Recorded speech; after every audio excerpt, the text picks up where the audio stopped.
Ils sont comme des pierres. Pierre, lui qui a Jésus, mais homme de paix de foi. Pourquoi? C'est l'obstacle qui lui fait croire que tout est possible. Mais or, la vie d'une personne est centralisée par la foi. L'obstacle, c'est un état d'esprit.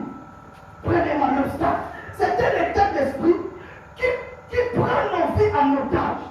Parce que ça vient. Lorsque ça vient, ça nous prend en otage. C'est comme si on parle. Si on me dit, au moins, la maison dans la ville, il y a besoin de mon lit. La Kindos pour que nous soient à propos. Au moins, on va exactement. Mais tu sais là où le gobelet est. Amen. Parce que c'est l'état d'esprit. Mais moi, j'ai vécu comme ça. Quand il y a un lit, je me suis rappelé qu'il y a des solos et a fini dans ma paix. Il y a un là. Ah, au moins, on a papa, la maman a dit, il y a un tel que, oh, si quand on a, on va foutre à la porte. À la maison, je n'atterris pas. Le Seigneur me dit que c'est un obstacle. Donc ça devient comme ça nous prend en otage. Donc quelqu'un qui est comme ça, lorsque l'échec lui prend en otage, il devient difficile pour réussir. Lorsque l'obstacle devient pour toi un fardeau, c'est difficile pour réussir. C'est difficile pour progresser. C'était de même comme les disciples. Mais or, l'obstacle nous fait croire que Dieu ne peut pas agir. Mais or, c'est impossible. Mais lorsque l'obstacle vient, ça te fait croire que Dieu ne peut pas agir. La première des choses, l'obstacle vient pour basculer ta foi. Parce que l'obstacle, c'est avec la foi, tu peux réussir. Sans la foi, tu ne peux pas réussir.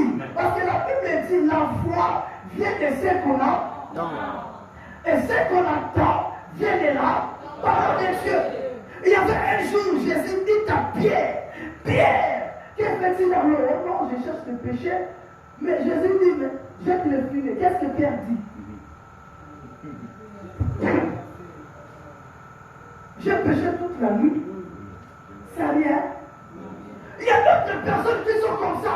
Là où il y a la parole, lui il met des doutes. Là où Dieu parle, lui il ne croit pas.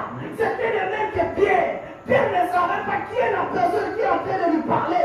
Mais or la Bible dit, celui qui est en vous, il est plus grand que celui qui est dans ce monde. Aucune chose peut lui résister. Pas la souffrance, pas la mort ne peut résister à Jésus. Mais pourquoi nous doutons? C'est lui qui est en nous. C'est pour cela que Paul, lui, l'a crié. Lui, il croyait. Qu'est-ce que Paul dit? Ce n'est plus moi qui vis, mais c'est Christ qui vit en moi. C'est lui qui a Jésus de l'État. Celui qui a Jésus ne suit. Celui qui a Jésus ne suit pas. L'échec n'est pas sa priorité. Sa priorité, c'est la réussite. Jésus n'a pas échoué à la croix. Il n'a jamais reculé.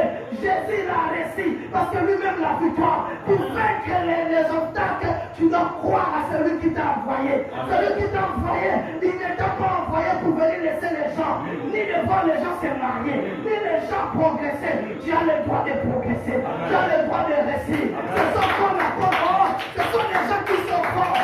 C'est les mêmes des choses. Quand j'aime Job, qu'est-ce que Job dit? Malgré la souffrance, Job dit, oh mon rédempteur, Job savait, moi Job je peux mourir. Moi Job j'ai la chair. C'est parce que là la Bible dit, tout passera, la maison passera, les voitures passeront, les amis passeront, mais la parole, c'est pour cela que Job me dit, mon rédempteur, il est vivant. Je sais que si moi je mets